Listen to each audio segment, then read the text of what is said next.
And that is how Hitch, the creative design team member, is linked to the Hitch Will Smith movie in more ways than one. It was surprising how many threads there were to link Hitch to the Will Smith movie, and I am so glad that this video is done. It's been burning in the back of my mind for a long time now, and I'll leave you with a saying I haven't said in a while.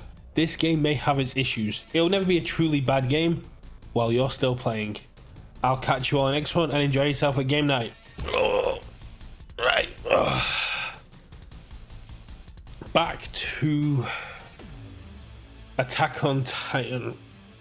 Set 3's coming out soon, and I definitely need to find out what is going on in Apocalypse. So, we're on volume 26 at the minute? Yeah. Turn this off. I turned the stream off, right? Yeah, I did. Yeah, that's fine. Right. So, read. It is so very cool. Kodansha has all the volumes just ready for purchase. I really wish my local stores had the physical versions, but digital just as popular and just as easy to read, and it's brilliant because I can just load it up during my breaks from streaming and editing and just take a look. So where was I up to? Oh, it's been a while since I actually looked at this. So I was on the Mali arc. We went through the assault, so I think I'm on chapter 104. Yes. Oh yeah, 104, here we go. So we got victors, and look at Armin. This is such a cool Colossal Titan design. Look at those thick thighs. You really capture that kind of Armin-esque version of the Colossal Titan with this kind of art, whereas Bertholdt's was beefy and stocky and kind of had an overall evenness to it. The Armin Colossal Titan here is just so beautiful. You've kind of got that wide, thick legs. Armin has not skipped leg days, the Colossal Titan, with this kind of look to support the upper body. No muscles in the chest. You've got that exposed ribcage, which Bertholdt didn't have. You've got skin over the lips, which again Bertholdt didn't have, and you've got no ears. Again, it's so good to see the same power set transferred, but this completely different design in how the Colossal Titan works. I think that is so very cool. But let's see what's going on with the story here. Oh, Armin's de-transforming. Ah yes, he's done his job. That's really cool. And yeah, no, but the boy is traumatized. He may have helped with the assault on Mali, but he's still such a gentle soul. I cannot imagine how you could kind of capture the destructive force of the Colossal Titan and the intelligence and strategic prowess of Armin Arlert in the Attack on Titan set. They've done a great job up until this point, but the third set, Armin is essentially two different beasts. He's this powerful, destructive force that doesn't need to strategize, but still has this amazing onboarding ability to outwit his opponents. And I'm really interested to see how this will go into a card. Oh, let's take a look at Armin Arlert, Power of the Colossus.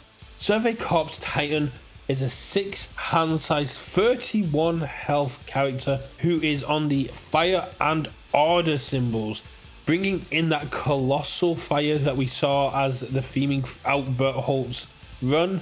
He was a fire chaos and then a fire death, and now we've seen Armin, who was order throughout the last two, coming into a nice accumulation of the Armin Colossal Titan, ending the 3-set run as a fire order character. 3 abilities, 1 with a static. Cards in your hand have, you may try to play this card face down as a foundation with 2 difficulty. That is so cool.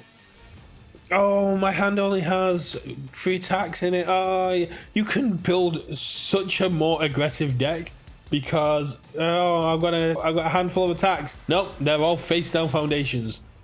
That is so very sweet, and it builds into Armin's outwit kind of outlet.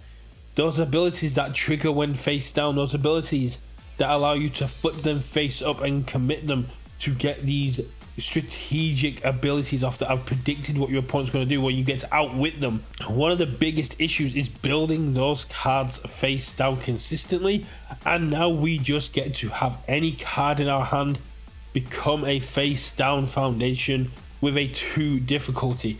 You've got, as a 6-hander, you often get those hands where you only have 3 foundations in your hand, 3 non-foundations. Armin gets to go, cool, build your hand, you can do this. That's so cool. It's taking the strategic aspects of Armin Arlert and going with that outwit ability, but going down that colossal line of you want face downs, you want to build, and it's so very cool. It's gonna lead to such interesting plays, as well as such a great balancing aspect to keep the 6-hander problems out, where you get to have those early aggressive builds, and the way that you can pick up, unflip, outwit. This is gonna lead to such great strategies moving forward. Then we have a response for the flip, I believe. Then we have a response at the start of your end phase. If you have 8 or more foundations, destroy 1 rival foundation, transform Armin Arlert, power of the Colossus. So as long as you've got 8 foundations, which as a 6-hander, you're going to consistently be able to build at least 4, maybe 5 if you're very lucky on turn 1, and then you just get to build down. So, but transforming turn 3, really cool. On fire and order, being able to build even more. The fact that we have access to things like signal flare through this. Although we don't have access to Colossus, we still have access to lightning rod, and just being able to cheat out foundations, get them down, using order to build more face down foundations, and then at the end of the turn going, let's go. I am all in for this Armin to absolutely pop off, transform quickly. And then we have first enhance, flip 1 foundation.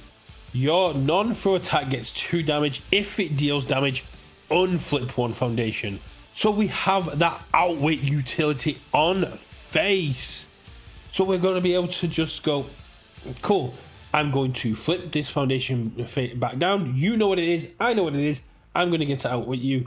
And if this deals damage, I am going to get to unflip 1 of my foundations.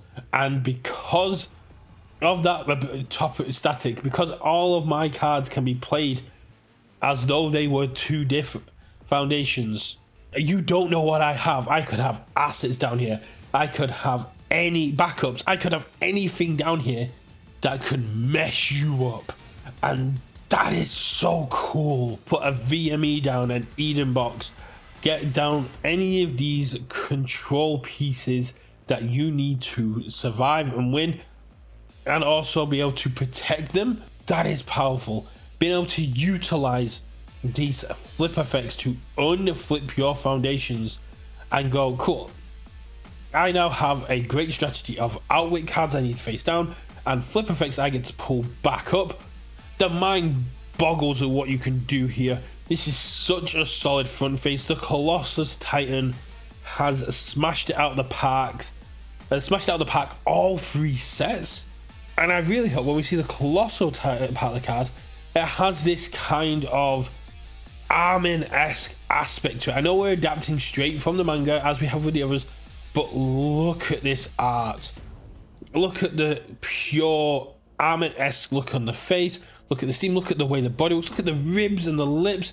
And oh god, it's happening again. So it looks like this is the transformed version of Armin. Well, let's take a look at Colossus Titan Finale. Survey Corps Titan, 6 hand size 31, inversed fire order, 2 abilities. Enhance, flip 1 foundation. Look at the top card of your deck. You may discard a card and draw a card. On fire and order? That's nuts! Oh yeah, I'll just discard a Fell Shriek and draw 2. I'll discard any of my casino pieces to pop off. I'll discard Erin's Trial. I'll discard all these cards that absolutely love to be discarded or be out of my hand and allow me to just kind of pop off and get even more utility from them. And then the second ability on the card, Enhance. Sacrifice 1 foundation. This attack gets plus 5 damage. Not non-throw anymore. Not non-throw anymore. Which is nutty in itself. But just a straight 5 damage on a deadlock out on face? Yeah, no, I dig it.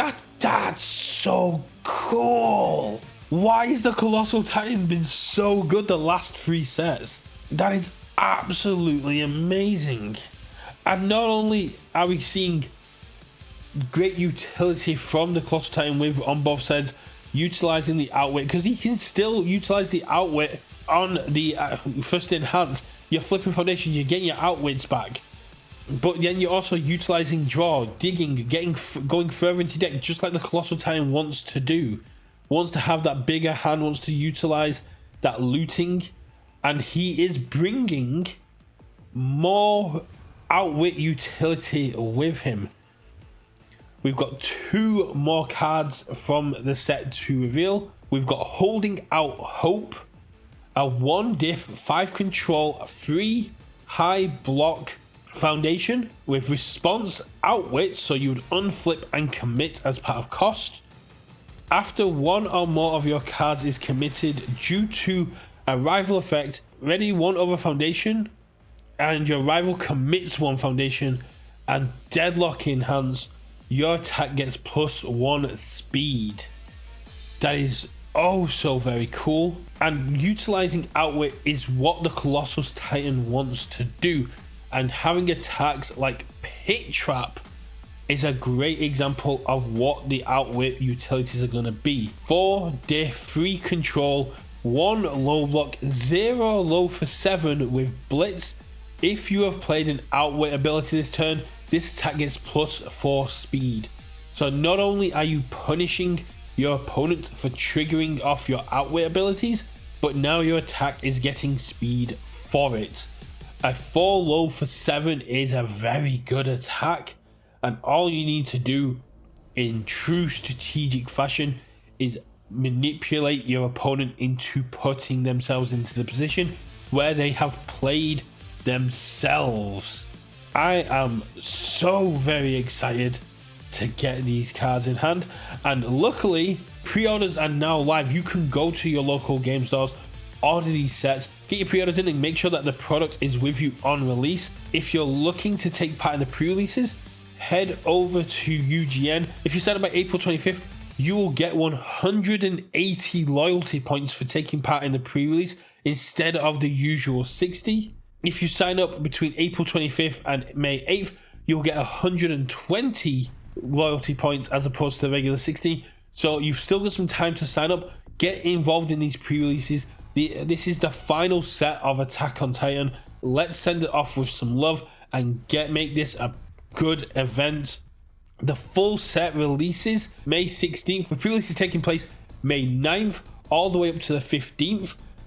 So leading up to the release of the set, you can play these cards, you can get hold of them early, and you can show how powerful the Apocalypse set is going to be. I am so very hyped to see Armin have such playability, such power behind him, and then when he flips into the Colossus finale, he is even more destructive. I am so hyped for this. I am looking forward to seeing what everybody else's releases have been doing. Let me know if you're planning on attending pre-release. Let me know how you get on, and let me know if your local GameStop is running the pre-releases. Well, I want to make sure that everyone has access to these cards. Go check out the other amazing content creators that have done their reveals. I know Rebby Lynn has just done theirs yesterday. go check them out. I'm sure their character looks absolutely amazing, and make sure that you check out everybody else's. It looks like we've got some amazing content creators with some amazing reveals. Let me know, what do you think of Armin Arlert? I have never seen a character that is able to consistently kind of utilize a face down hand synergy like this, and I am very excited to see how people cook with this and what strategies come from it. Let me know in the comments below, what are the ultimate pairings? What is your initial thoughts of Armin, and are you excited for AOT 3? Apocalypse is looking like it is going to be a very cool set, and I hear rumblings there's even more devastation to come. I'm gonna let you guys go cook with this character, and I am gonna get back to reading my manga on my break. I will catch you all in the next one. Stay safe, and I'll see you at game night.